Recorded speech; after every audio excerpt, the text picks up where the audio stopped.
What's going on, everybody? I'm back with another video. The name of this video is called Stevie Nicks. I used to carry a gram of cocaine in my boot. Oprah's master class on. Subscribe to this channel, folks. Hit that notification, hit that thumbs up. Share this video, share this channel, leave a comment. Let's get into it, folks.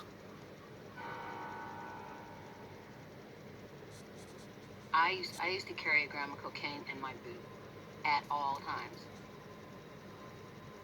And it was the first thing I thought of when I woke up in the morning and the last thing I thought of before I went to bed.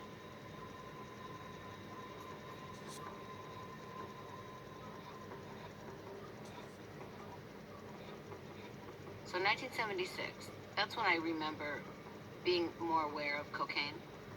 And it was appearing in a way where somebody would just give you a little bit and you'd be like, oh, cool, I have a little energy now. And that was really what it was.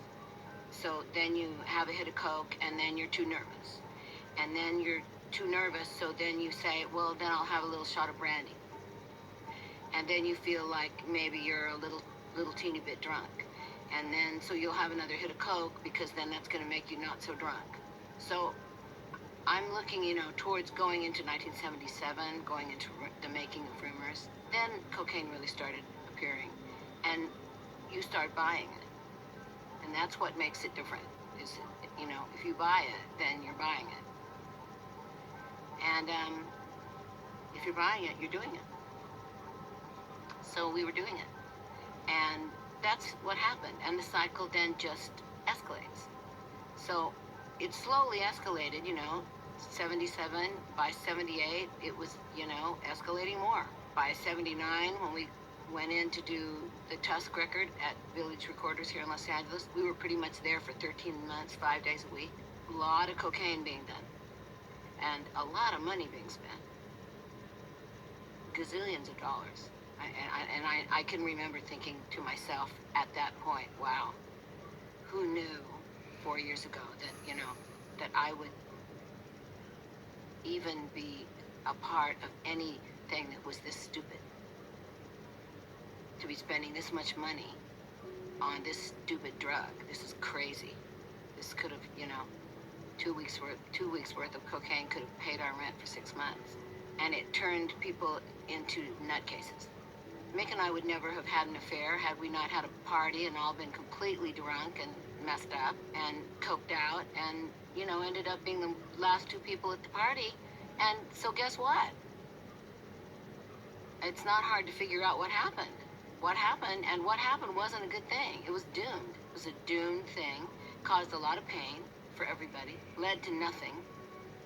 And I'm like, gee, could you have just laid off the brandy and the coke and the pot for 2 days so that you didn't look like your eyes were swimming in water?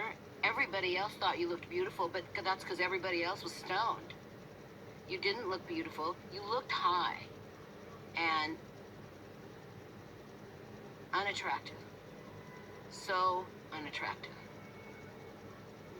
So this is not a good part of what I remember about this whole thing. And I had just put out my third solo record in 1986, and I went to a plastic surgeon, and he looked in my nose and said, you have a really big hole in your nose, and it's very dangerous. And anytime you do this drug, you could basically, your last hit of coke could be your last hit of anything. Because this hole in your nose is way high, and it could kill you. You could have a brain hemorrhage. My only advice to anybody who is watching me talk right now is to say, save your money, because it's going to cost you $50,000 to go to rehab. Because you will have to go, or you will die.